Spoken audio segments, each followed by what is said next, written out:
Okay, let's unpack this. You've probably seen a news story, right? Maybe a big statistic about something, getting way better or way worse. Or heard a story about someone achieving this massive success, seemingly overnight. Yeah, those stories are everywhere. And instantly, your brain tries to figure out why. Oh, that's because of this one person, or that number clearly means X. It's how we're wired, I think.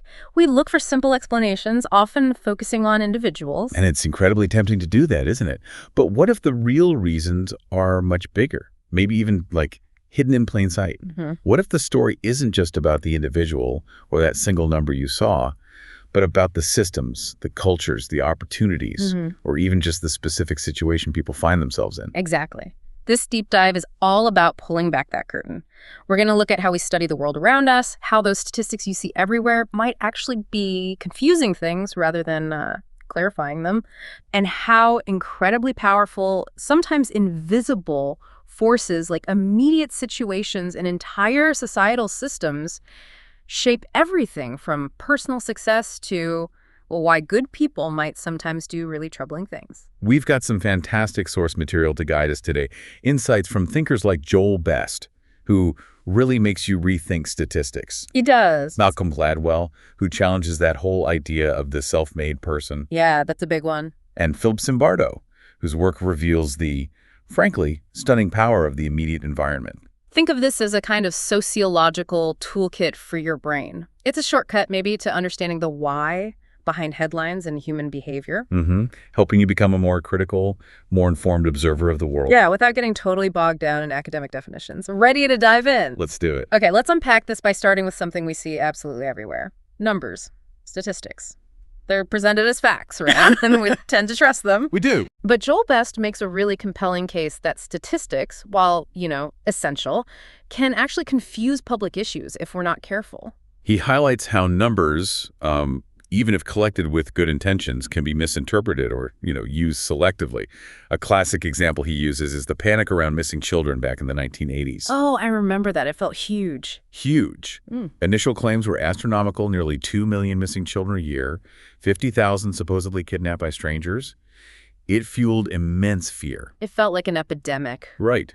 But when journalists and social scientists actually dug into the data later, those numbers were exposed as wildly inaccurate, just unreasonably high. Wow. By 2002, Best notes, even with new claims of an abduction epidemic, the data from places like the FBI suggested these stranger abductions were actually quite rare, maybe even becoming less common. So the numbers driving the fear weren't really reflecting reality. Exactly. It shows how those initial, often repeated numbers can create a powerful but totally misleading public narrative. And it's not just bad data collection, is it? It's also how you present the data. Best talks about data selection bias. Yeah, that's crucial. You can take completely normal fluctuations in a trend and make them look like a dramatic crisis or, a huge success just by showing a graph from a very specific short period, say 1975 to 1985. Right. But if you show the same data from 1975 all the way to 2000, that sharp spike or dip might just look like a small blip in a much steadier long-term picture. So you always have to ask, why this particular time frame? Absolutely. It really makes you question if the person showing you the data chose that specific window to, make a particular argument. And you see this constantly in contentious political debates, right? Like welfare reform. Definitely. Supporters use the statistic that the number of households receiving assistance dropped dramatically after the reforms from over 5 million down to around 2 million in 5 years. That sounds like a success story based on the numbers alone. And the numbers themselves, the counts, might be accurate, but they are deployed specifically to argue the success of the policy. And success is a much more complex issue, with loads of other factors involved. So our confidence in official statistics often boils down to our confidence in the institutions that make them, like auditors for financial reports. Exactly. But even official bodies aren't immune. Best suggests their numbers can sometimes be shaped by, internal goals or even political pressure from outside. And critically, he reminds us about research limitations. Yes. Every single study has specific choices baked right in how they define things, what they measure, how they design the research. Okay. Those choices mean we should probably have limited confidence in the findings of any single study, no matter how dramatic it seems. So one study isn't the whole picture. Not at all. True confidence comes from a body of research where different studies with different limitations kind of point in the same direction. They converge on similar conclusions. Like the smoking and lung cancer link. Perfect example. Our certainty there doesn't come from one breakthrough study. It comes from decades of consistent findings across many, many different types of research. Okay, so numbers are tricky. Interpreting them needs a critical eye. But even when the data seems solid, how we interpret big life outcomes, especially who succeeds and who doesn't, can be way off if we only ever look at the individual person. This is where Malcolm Gladwell steps in to really challenge our, cherished idea of the self-made man or woman. The classic American dream narrative. Totally. We're obsessed with the story of individual grit, talent, hard work being the only things that matter for success. It's inspiring, sure, but Gladwell argues it's often incomplete. It ignores crucial external factors. It feels like that's the plot of every biography or business book out there. Pretty much. But Gladwell pushes us to look beyond the individual. Look at their community, their background, the specific opportunities they stumbled upon or maybe didn't.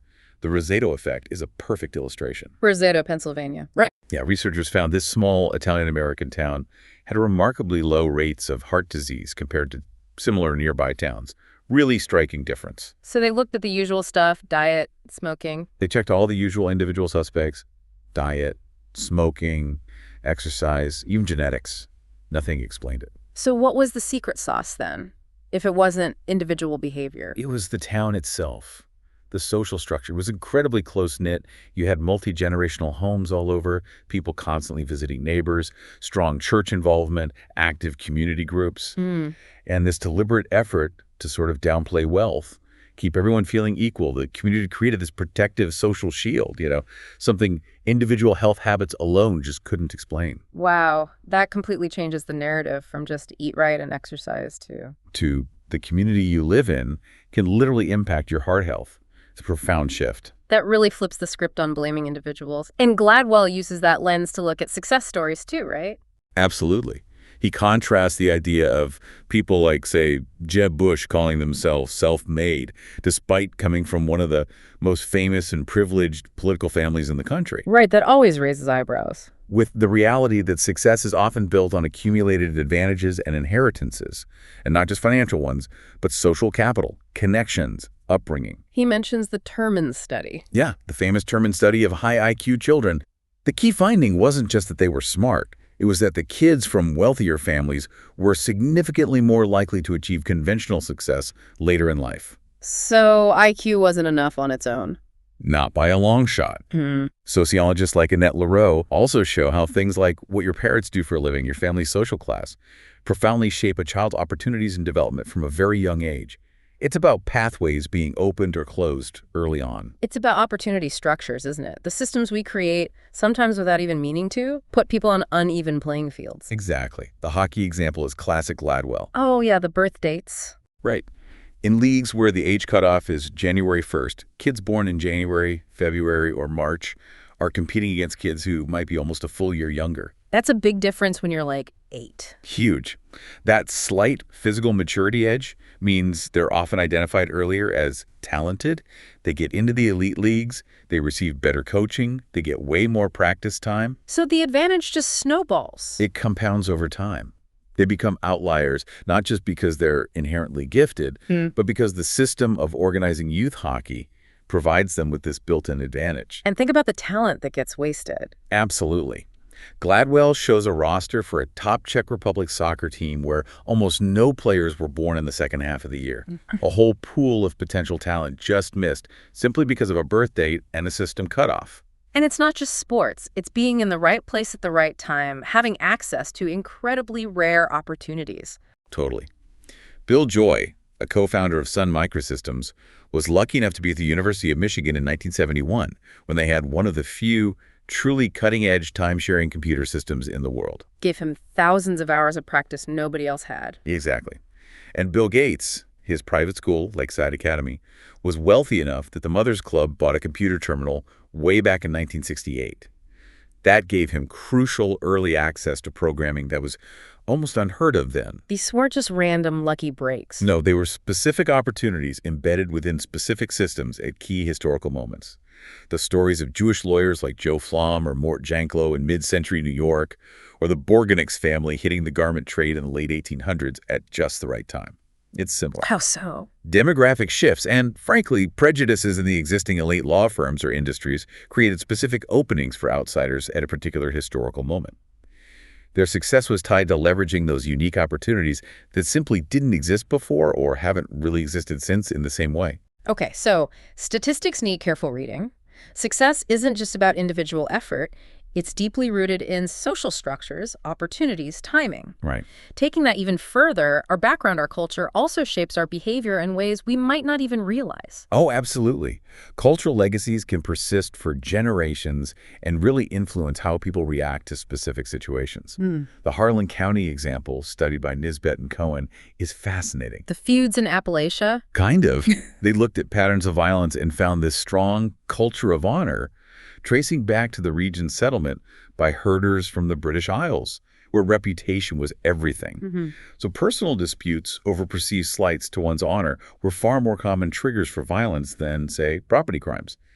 It shows how this historical culture influenced present-day behavior in that specific context. And that cultural influence extends to how we communicate, which can have really high stakes. Hugely high stakes, especially in high-pressure environments. The Korean Air and Avianca plane crashes are tragic examples where cultural communication patterns likely played a role. How did culture factor into a plane crash? Well, they highlight something called mitigated speech. It's using indirect or softened language, especially when you're speaking to someone of higher status or authority. Like a co-pilot talking to a captain. Exactly. In cultures with a high power distance index, or PDI, meaning there's a strong respect for hierarchy, a strong deference to authority, a co-pilot might be much less likely to challenge the captain or even clearly state an urgent problem using direct, unambiguous language. They might hint at it instead. They might hint or downplay the severity, yeah. Whereas in many Western communication styles, there's often more of a transmitter orientation. The speaker feels responsible for making sure the message is absolutely crystal clear. Okay. So if you're relying on the listener in a high PDI culture, like the captain, to correctly interpret subtle hints from lower status crew members, critical information can get lost. And in those cockpits, it seems it did, leading to disaster. That's terrifying. So what was the solution? The fix for Korean Air wasn't about individual pilot skill.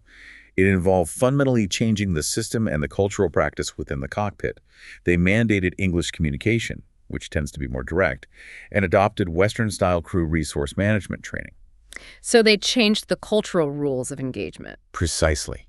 It emphasized clear, direct communication, regardless of rank. It changed the system of communication.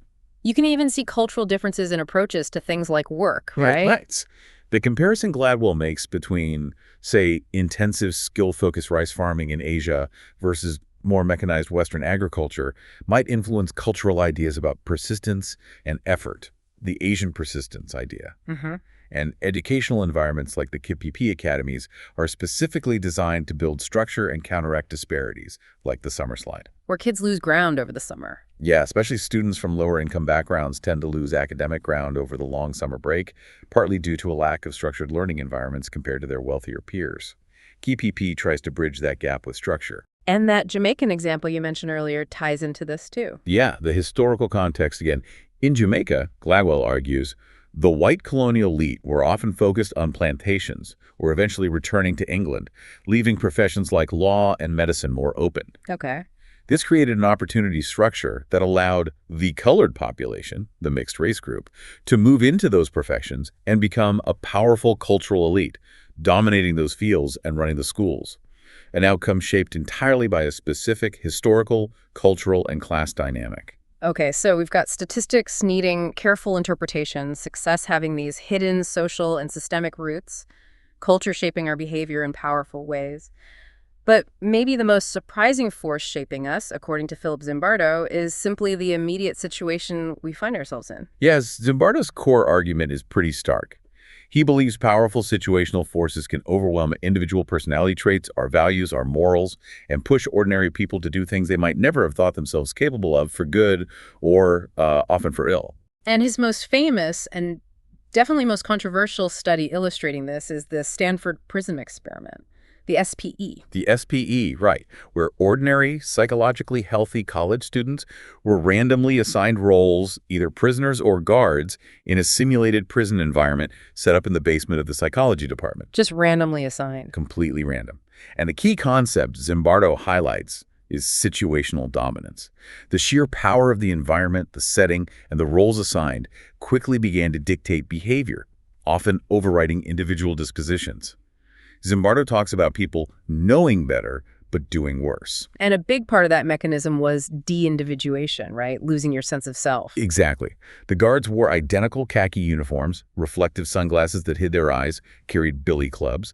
The prisoners were stripped, searched, given numbers instead of names, forced to wear ill-fitting smocks with no underwear, and had a chain bolted around one ankle. Wow. These simple, almost theatrical changes stripped away their individual identities, made them feel anonymous within their assigned roles. Which then made dehumanization easier. It facilitated, yeah. Guards started seeing the prisoners not as fellow students participating in an experiment, but as something less than human. They were actually instructed by Zimbardo, acting as prison superintendent, to create feelings of powerlessness. They started referring to them with insults, subjected them to degrading rituals like endless push-ups or cleaning toilets with their bare hands, repeated counting off by number. Like treating them like dogs, I think, was a phrase used. That phrase comes up later in a real-world parallel, tragically. But yeah, Zimbardo calls this process creating an enemy image through what he terms the hostile imagination. You redefine the other as undeserving of normal human consideration. And the behavior from both sides escalated quickly and disturbingly. Shockingly fast. Increasing psychological abuse from many guards and disturbing passivity, dependence, and even severe emotional breakdowns from the prisoners. Some prisoners initially resisted, like prisoner 8612, who led an early rebellion, tearing off his number. How did the guards react? The guards quickly retaliated with overwhelming force and collective punishment, stripping them naked, taking away beds, putting the ringleaders in solitary confinement, which was just a small, dark closet. It didn't take long for the situation, the power dynamic, to feel terrifyingly real. Were there specific incidents that really highlighted this? Oh, yeah. There was prisoner 416, a late replacement, who tried a kind of nonviolent protest by refusing to eat sausages because he felt the guards were forcing them. But instead of supporting him, his fellow prisoners, under pressure from the guards, turned on him, chanting that he was a bad prisoner. They sided with the guards? They did, to avoid punishment themselves. And 416 himself described feeling like he was losing his identity, like he was becoming just his number. He said, "I felt I was 416. That's chilling. And the parole board incident? That was surreal. Yeah. They held mock parole hearings. Prisoners were told they could forfeit all the money they had earned if the board granted parole. Most agreed. They were willing to give up everything just to get out. They really bought into the reality of it. Completely. And even when they were temporarily taken out of the prison for the hearing, they passively submitted to being handcuffed, blindfolded, chained together.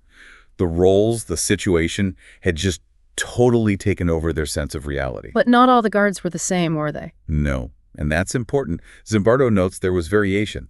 Some guards were clearly sadistic and seemed to enjoy the power. Others were tough, but tried to stick to the rules. And some were more passive bystanders who didn't actively abuse but also didn't intervene. Were there any good guards? There were brief moments. Zimbardo mentions a couple, like Guard Burden or Jeff Landry, who showed brief flickers of compassion or tried to do small favors. But even those who tried to be, say, businesslike, like Guard Arnett, still used tactics like rigid rule enforcement that ultimately contributed to the overall alienating and dehumanizing environment. The role in the situation exerted this tremendous pressure, even shaping behavior outside the experiment, like one guard bossing his mother around at home. So the situation was just incredibly powerful. Overpowering, Zimbardo argues. And it took an outsider. Christina Masloch, another researcher and Zimbardo's eventual wife who came in, saw what was happening with fresh eyes and was horrified. She basically insisted they stop the experiment. She was the whistleblower, in a sense. In a very real sense. It highlights the importance of having that outside perspective, someone willing and able to challenge the reality everyone else has become trapped in. It's easy, though, maybe to dismiss the SPE. To say, okay, that was a weird, ethically dubious experiment in the 70s. It doesn't mean much today. Right. But Zimbardo powerfully argues that these same situational dynamics aren't confined to psychology labs. They play out in the real world, often with devastating consequences. And he points directly to Abu Ghraib. Tragically, yes. He served as an expert witness for one of the guards involved.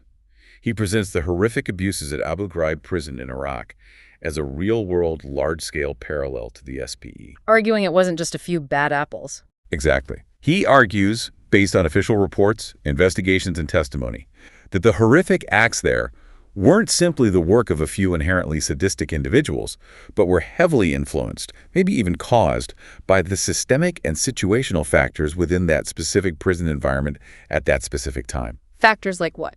Things like a lack of clear leadership, utterly inadequate training for the military police guards who were suddenly tasked with prison duties, insufficient resources, overcrowding, conflicting priorities between military police and military intelligence interrogators, and massive confusion in the chain of command. So the system itself was broken. Critically broken.